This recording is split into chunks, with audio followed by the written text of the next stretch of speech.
Ciabatti, we're here at Madura GP. Obviously you were in the MotoGP paddock for 12 years. You're here in the motocross paddock. What's it like being in the motocross paddock? Facilities aren't quite as good as MotoGP.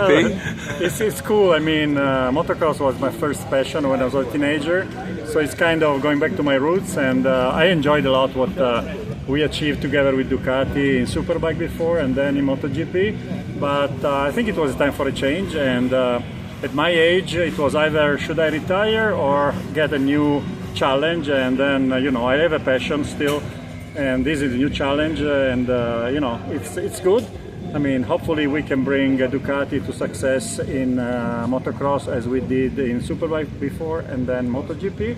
We know it will take maybe some time, but it's a very interesting project, and I'm happy to be part of it. And like you touched on, after 12 years MotoGP, a new motivation for you as well as the guys that you have involved in the project, so it must be very exciting.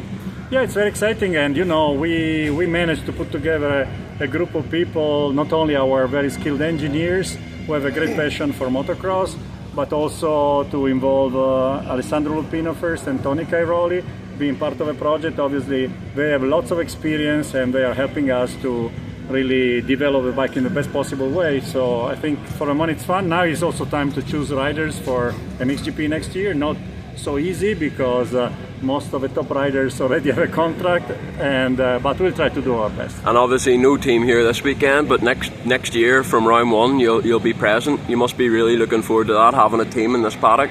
Yeah, I mean it was a target, as we already announced last year. The Italian Championship is probably one of the best ways to develop the bike in racing trim, and this is what we're doing. Actually, we spent the last 3 races working on the standard bike, so to freeze the specification of a bike that is going to be produced some in spring next year. And from now on we will work on the prototype and racing version. And before coming into the Italian Championship this week, or at the start of this season, what was the winter like working with Lupino, Cairoli, Matty Racing and the new bike? You done a very good job keeping it a secret and keeping it out of the media.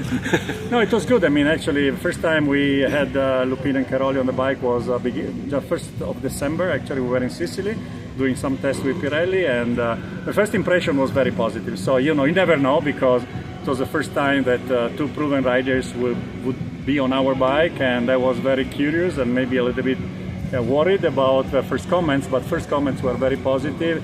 So I think it was a good start of this new adventure together with them, and we're very happy. And with Alessandro Lupino, you probably couldn't have picked a better rider to develop the bike, because he's raced many brands, and even better he developed that bike. So I think his feedback is positive. And what's it been like working with him in the Italian Championship? I think he had an injury maybe at the second round, but a good start in a few motos and a bad start in a few motos, so that's good for the data.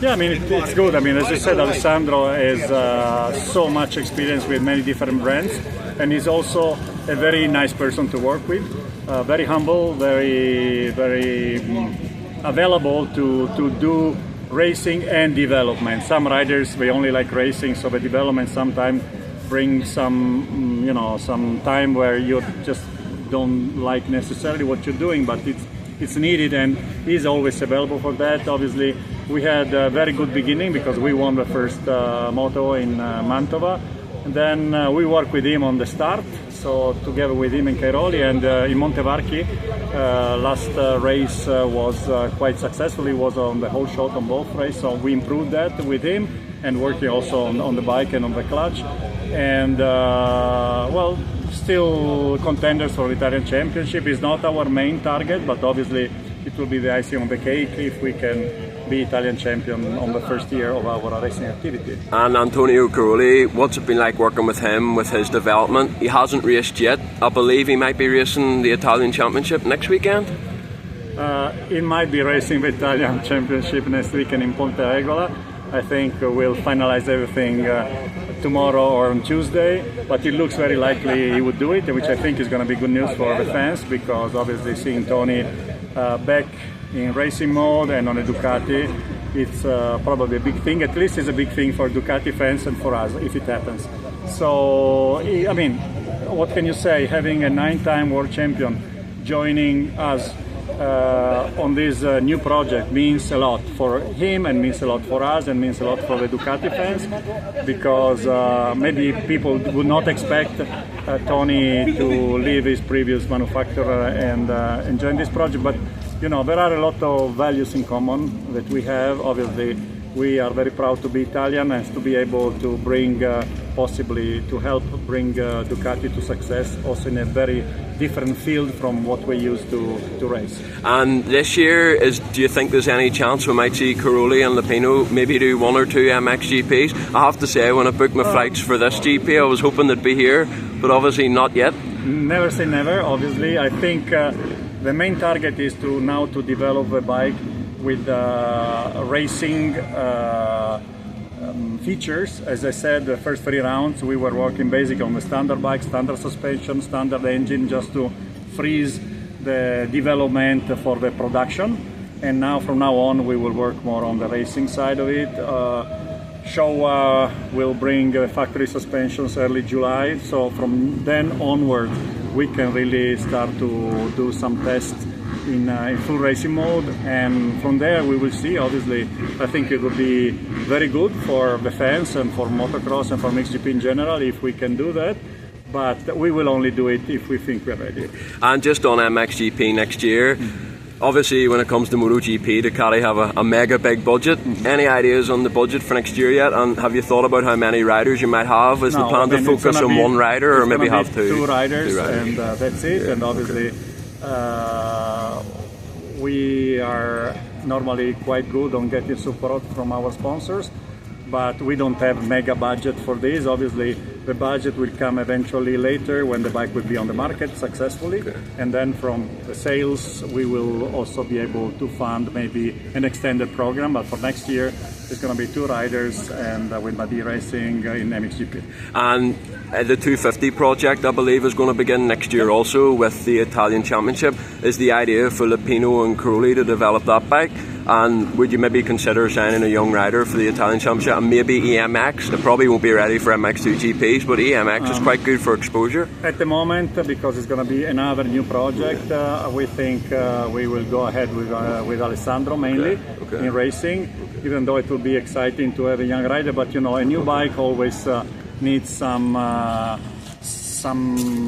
help from a rider who knows that eventually there might be some technical problems at the beginning. Hopefully not, but it can happen when you're developing a bike.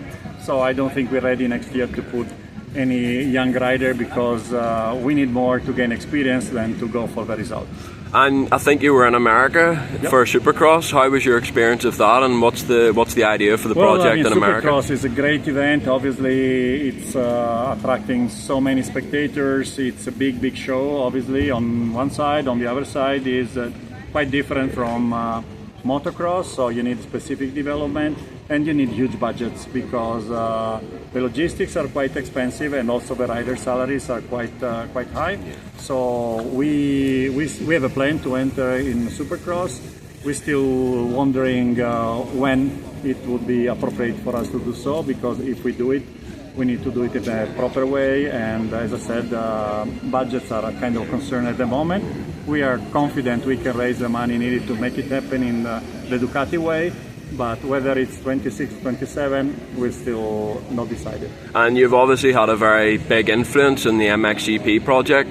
Is the idea, once the MXGP takes off and gets on its feet, will you spend a lot of time in America then, or will you be back and forth in MXGP and America? Too early to say. Obviously, America is also the largest market for off-road motorcycles, so for sure we will have to pay an extra attention to the US market and US racing, because being successful there, not only racing, but also selling the bikes is going to be vital for the success of this project. So we will decide. I mean, if hopefully health is helping me to stay fit for another few years, and I love the US, so why not? Perfect. Thanks very much for your time. Welcome.